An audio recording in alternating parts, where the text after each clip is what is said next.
Hello everyone. आशा है आप सब बहुत अच्छे होंगे। आज हम कक्षा 5 हिंदी का पाठ 2 जिसका नाम है न्याय की कुर्सी, इसे पढ़ेंगे, समझेंगे और देखेंगे इस कहानी में क्या है। तो सबसे पहले न्याय की कुर्सी, इस कहानी का नाम जो है, इसका मतलब आपको पता होना चाहिए। न्याय का मतलब होता है सत्य और उचित। ठीक है, सत्य मतलब सच और उचित मतलब जो चीज़ सही है। ठीक है, तो ये है न्याय का मतलब। और कुर्सी तो कुर्सी होती है, तो ऐसी कुर्सी जो सच और जो चीज़ उचित है उसका फैसला सुनाए। ठीक है, तो यहाँ पर इस कुर्सी के बारे में बताया गया है। क्या है ये कुर्सी, क्या होता है इस कहानी में, देखते हैं। उज्जैन की प्राचीन और ऐतिहासिक नगरी के बाहर एक लंबा चौड़ा मैदान था।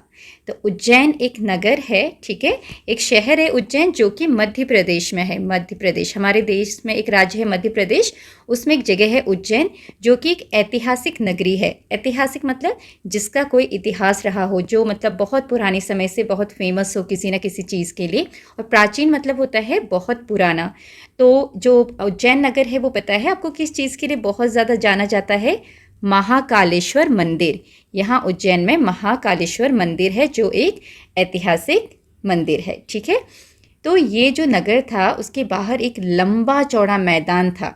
मैदान आप जानते हो जिसमें हम खेलते हैं, प्लेग्राउंड होता है बड़ा सा। ठीक है, यहाँ वहाँ टीले थे। टीले क्या होता है? मिट्टी के ढेर। ठीक है, टीला किसे बोलते हैं? मिट्टी का कोई ढेर हो या फिर धरती का कोई उभरा हुआ भाग हो, मतलब प्लेन धरती है और कोई पार्ट ऐसे मिट्टी से ढका हुआ, मिट्टी भरी हुई है, तो ये थोड़ा ऊंचा ऊंचा पार्ट हो जाता है ना मिट्टी का। ये भी ज़मीन है लेकिन यहाँ पर मिट्टी भरी हुई है, तो ये टीला हम बोलते हैं। ठीक है, तो वहाँ पर ऐसे बहुत सारे टीले थे। एक दिन लड़कों का एक झुंड वहाँ खेल रहा था। झुंड किसको बोलते हैं? आप बोलते हैं ना ग्रुप, बहुत सारे बच्चे एक साथ रहते हैं तो हम उसको ग्रुप बोलते हैं, हिंदी में बोला जाता है झुंड। तो बहुत सारे लड़के एक साथ वहाँ खेल रहे थे। एक लड़का कूदता भागता एक टीले पर चढ़ गया।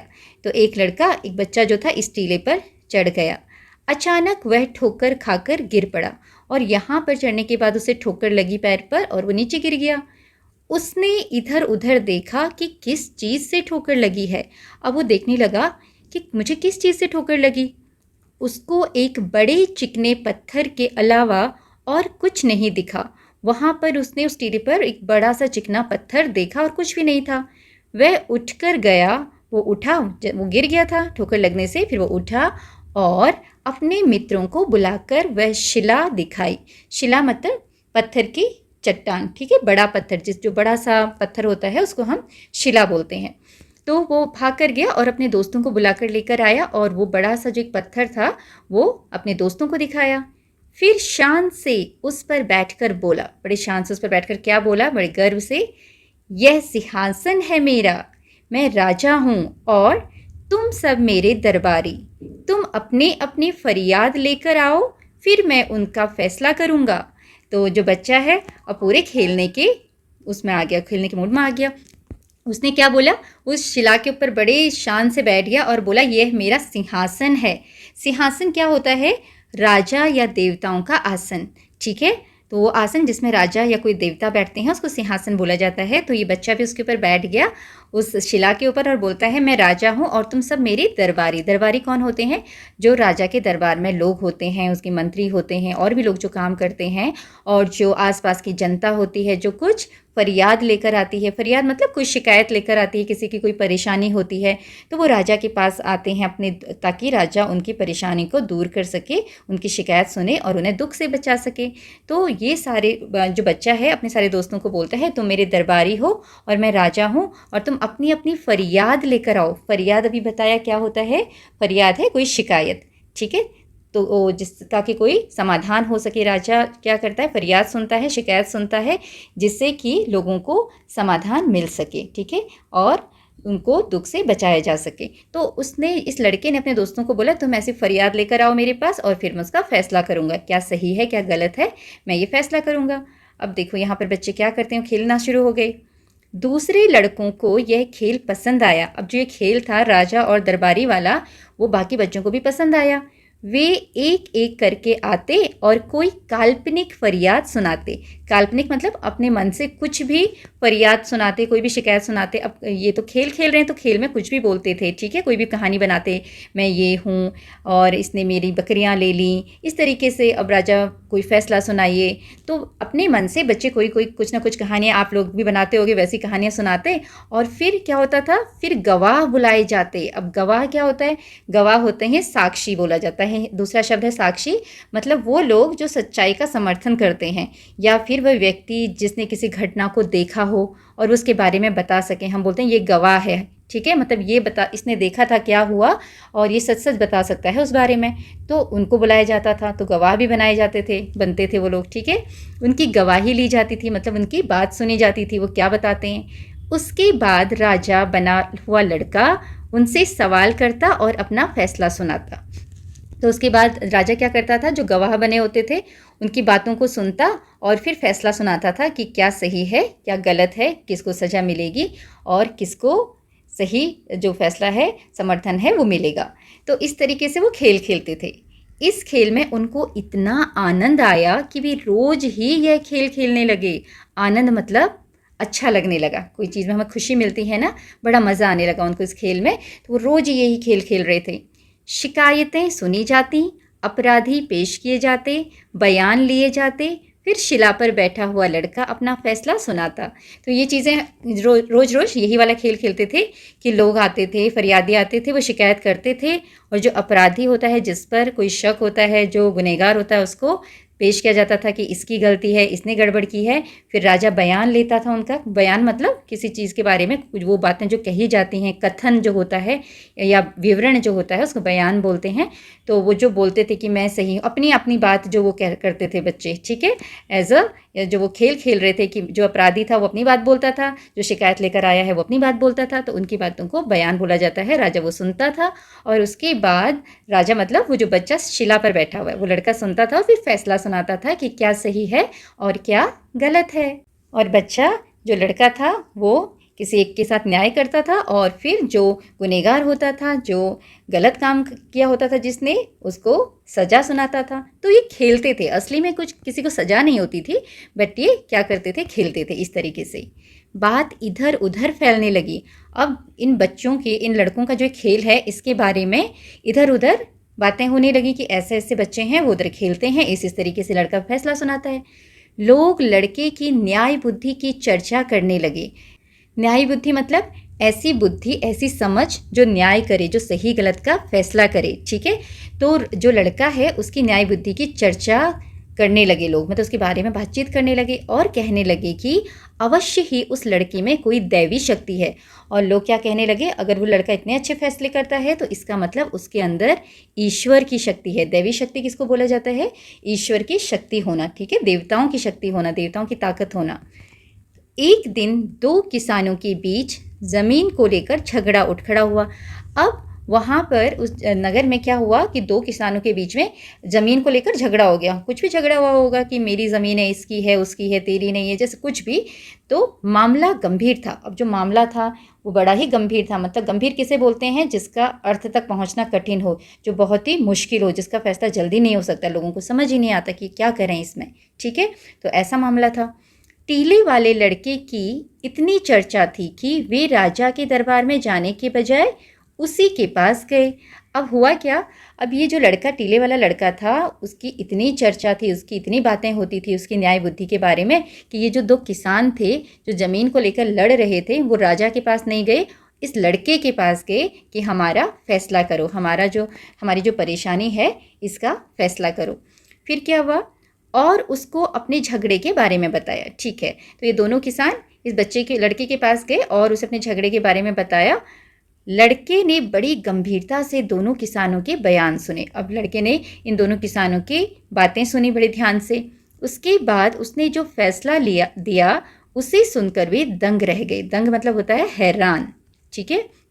लड़के ने एक फ़ैसला सुनाया जिसके बाद दोनों दंग रह गए, हैरान रह गए। उसने बहुत अच्छा फ़ैसला दिया होगा, यहाँ लिखा नहीं है कि क्या फ़ैसला उसने सुनाया, लेकिन दोनों हैरान रह गए। तो फैसला ऐसा रहा होगा कि दोनों जो फैसला सुनाया उससे संतुष्ट हो गए होंगे, ठीक है।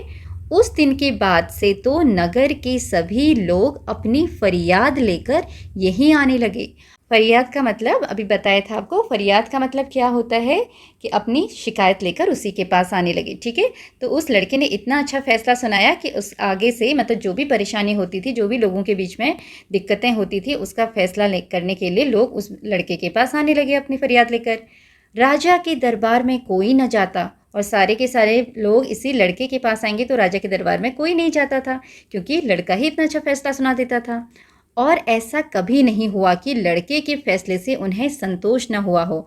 और जो कोई भी जाता फैसले के लिए फरियाद लेकर, तो कभी ऐसा नहीं हुआ कि लड़के ने कोई फैसला सुनाया हो और उनको पसंद नहीं आया हो। मतलब जो भी अपनी फरियाद लेकर जाते, लड़का इतना अच्छा फैसला सुनाता कि फरियाद करने वाले लोग संतुष्ट हो जाते। मतलब उनको संतोष होता, प्रसन्नता होती, खुशी होती कि हाँ सही फैसला लिया गया है।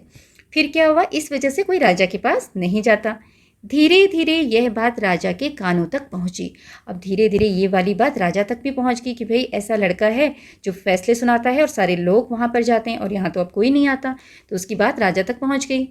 उसको बहुत क्रोध आया। क्रोध मतलब गुस्सा। राजा को बहुत गुस्सा आया, क्योंकि अब पहले तो सारे लोग राजा के पास जाते थे, लेकिन अब सब उस लड़के के पास जा रहे हैं, तो राजा को तो गुस्सा आना ही था। तो राजा को बहुत क्रोध आया, गुस्सा आया। उसने गरज कर कहा, गरज कर मतलब जोर से चिल्लाकर बोला, उस छोकरे की यह मजाल कि अपने को मुझसे अच्छा न्याय करता समझे। मैं इन किस्सों में विश्वास नहीं करता, मैं खुद जाकर देखूंगा। तो अब राजा ने क्या बोला कि उस लड़के की इतनी हिम्मत, मजाल मतलब इतनी हिम्मत उस लड़के की, ने आपको मुझसे ज़्यादा अच्छा न्याय करने वाला समझता है। न्याय करता मतलब न्याय करने वाला। तो ये अपने आप से, वो जो राजा है वो बोल रहा है कि उस लड़के की इतनी हिम्मत है कि वो अपने आप को मुझसे ज़्यादा अच्छा न्याय करने वाला समझता है। मैं इन बातों पे विश्वास नहीं करता हूँ, ठीक है। मैं खुद जाकर देखूँगा कि वो क्या करता है। तो यहाँ पर राजा को गुस्सा आया और राजा चल पड़ा। ऐसा कहकर राजा अपने लाव लश्कर के साथ उस मैदान में पहुंचा जहां लड़के अपना प्रिय खेल खेल रहे थे। अब ये लाव लश्कर क्या होता है, अपनी पूरी सेना के साथ, ठीक है। लाव लश्कर मतलब साथ चलने वाले लोगों का समूह होता है। तो यहाँ पर क्या है, इसका अर्थ सेना। तो राजा अपनी सेना के साथ उस मैदान में जाकर पहुंच गया जहाँ पर वो लड़के अपना प्रिय खेल, जो उनका पसंदीदा खेल था, वो खेल रहे थे। बड़ी देर तक राजा उनका खेल देखता रहा।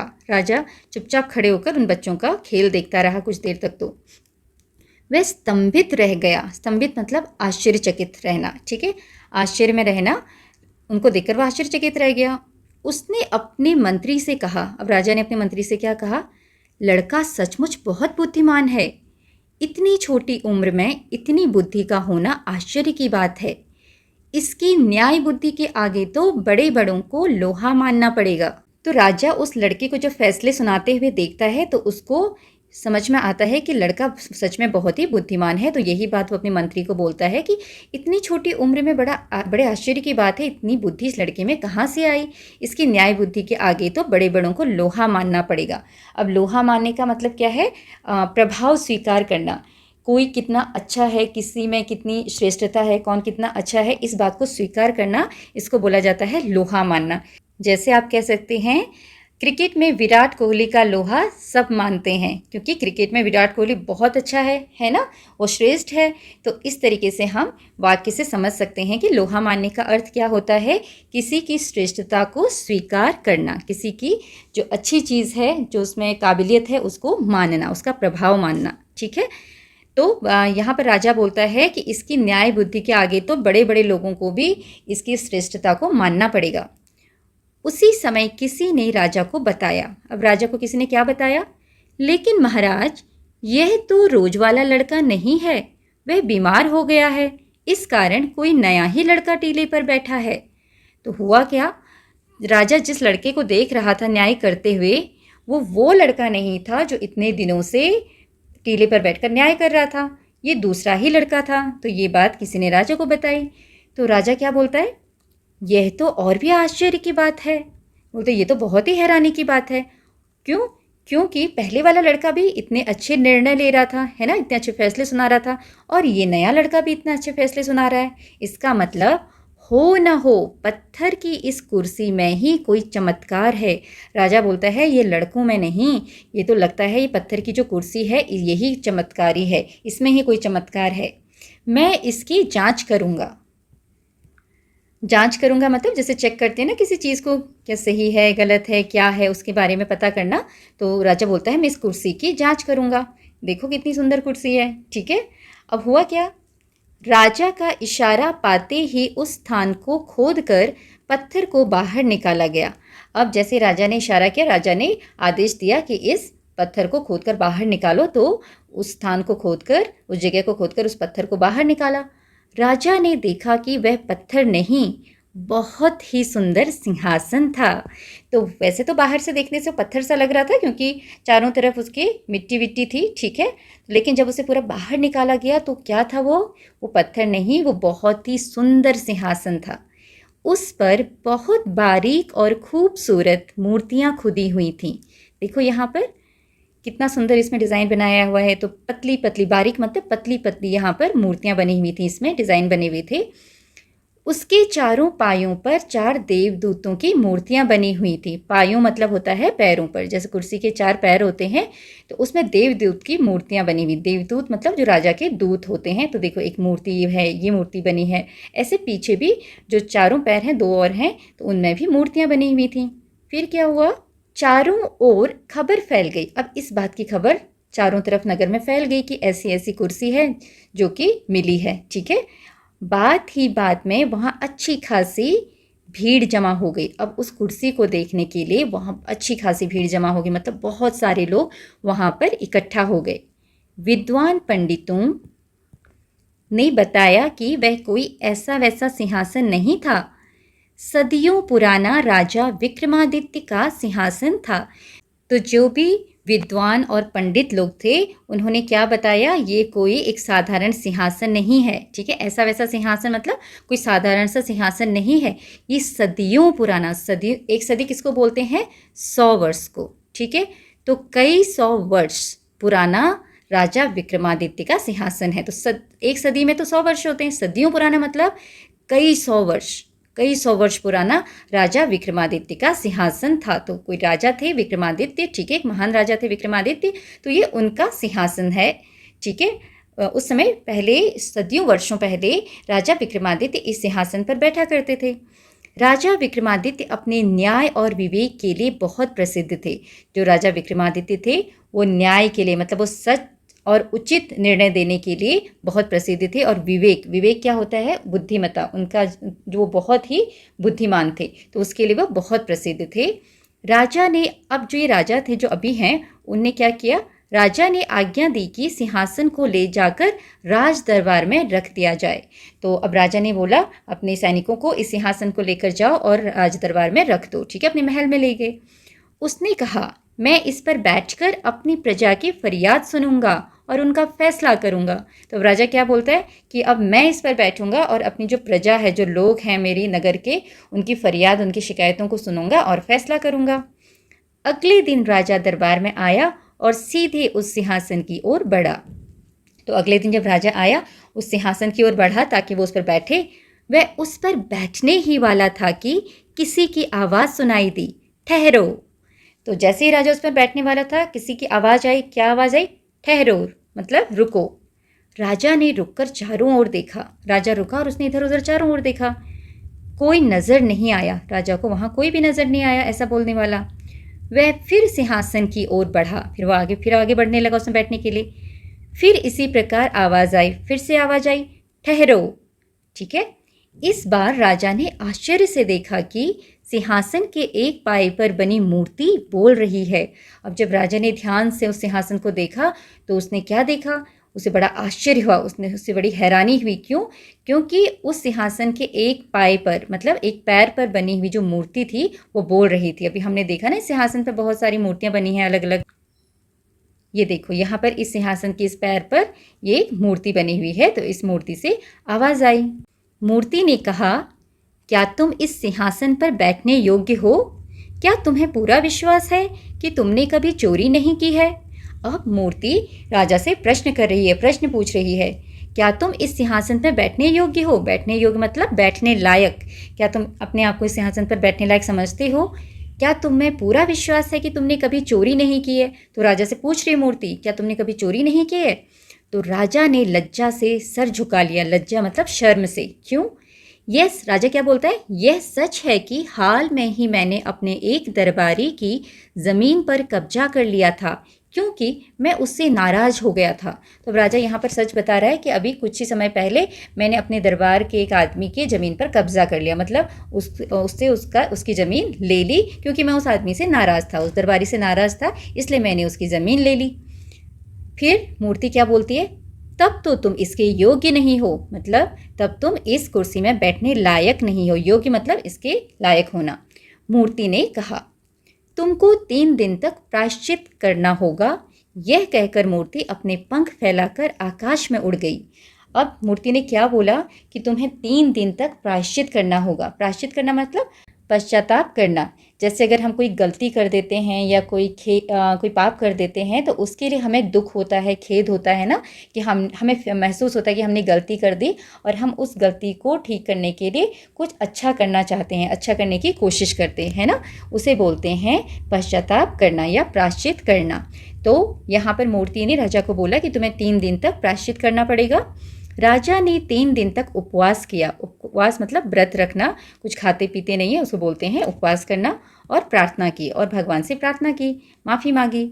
चौथे दिन वह फिर दरबार में आया और चौथे दिन वो जब दरबार में आया फिर क्या हुआ, ज्यों ही सिंहासन पर बैठने लगा, ज्यों ही मतलब जैसे ही वो सिंहासन पर बैठने लगा, दूसरी मूर्ति ने कहा। अच्छा, पहली मूर्ति तो पंख फैलाकर आकाश में उड़ गई थी उस सिंहासन से, ठीक है, उसको ये बताकर कि तुम्हें 3 दिन तक पश्चाताप करना पड़ेगा और या फिर प्रायश्चित करना पड़ेगा। लेकिन जब वो दोबारा आया 3 दिन के बाद चौथे दिन, तो दूसरी मूर्ति ने बोला, क्या बोला, ठहरो, तुम विश्वास के साथ कह सकते हो कि तुमने कभी झूठ नहीं बोला। अब ये दूसरी मूर्ति उसे प्रश्न कर रही है, क्या तुम्हें पूरा विश्वास है कि तुमने आज तक कभी झूठ नहीं बोला है। ठीक है, ये पूछ रही मूर्ति उससे। राजा सकपकाया। अब राजा को थोड़ा क्या हुआ, संकोच हुआ, वो घबराया। ठीक है, सकपकाना मतलब थोड़ा घबराना या संकोच करना।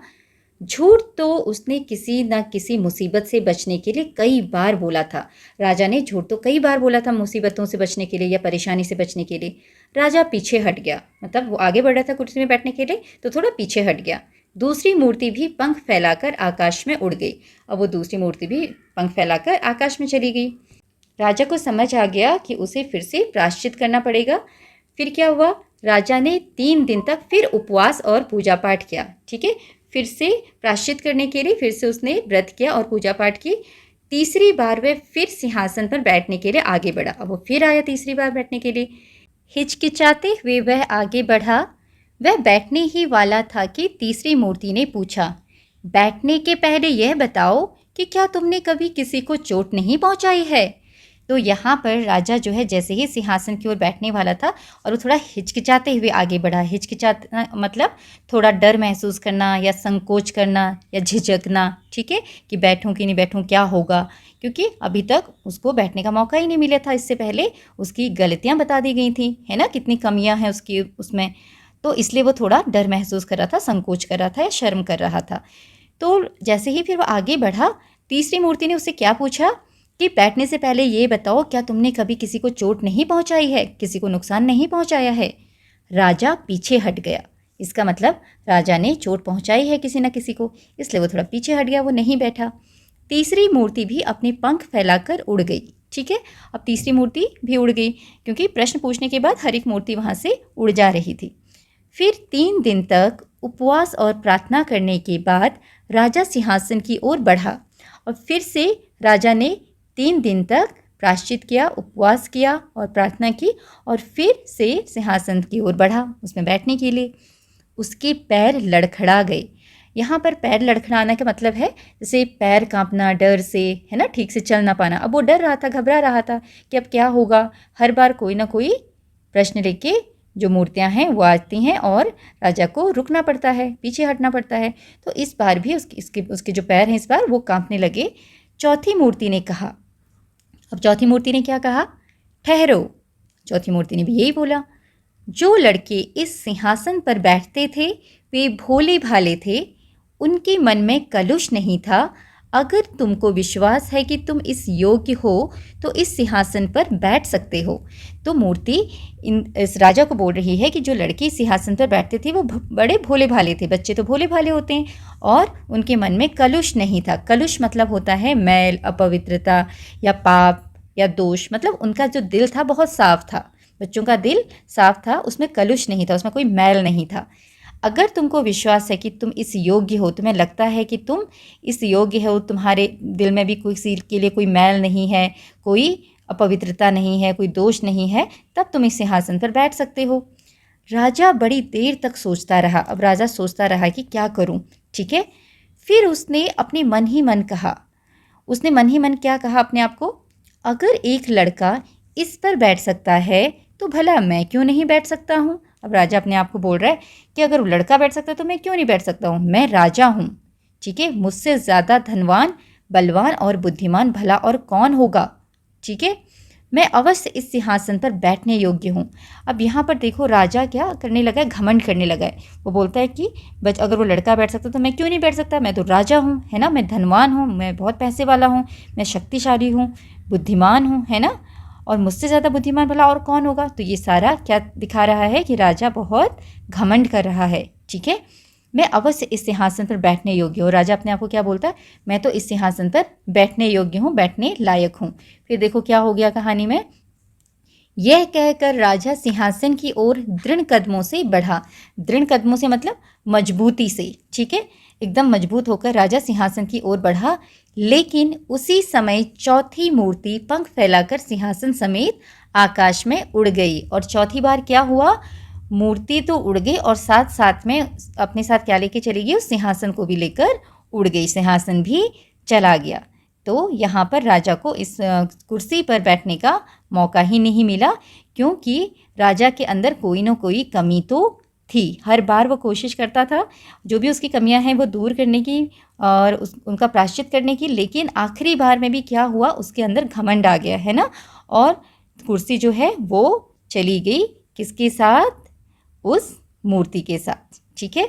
तो ये थी प्यारी सी कहानी न्याय की कुर्सी, जिसे लिखा गया है लीलावती भागवत जी के द्वारा, ठीक है।